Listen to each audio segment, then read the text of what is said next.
కనుక 9వ తేదీ ఆయన ఏసీబీ విచారణకు వెళ్తారు. వెళ్ళి అన్ని రకాలుగా మేము సహకరిస్తాం. మేము ఫర్దర్ గా లీగల్ యాక్షన్ మీద మా న్యాయవాదులు ఇచ్చే సలహా మేరకు మేము ముందుకు వెళ్తాం.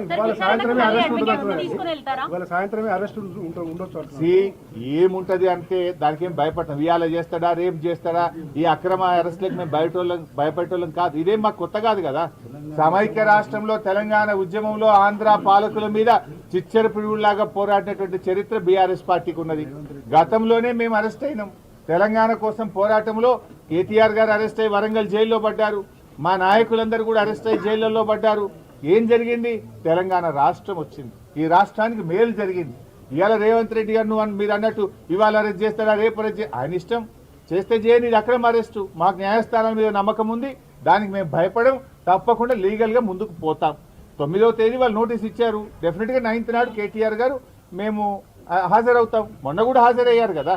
45 నిమిషాలు రోడ్డు మీద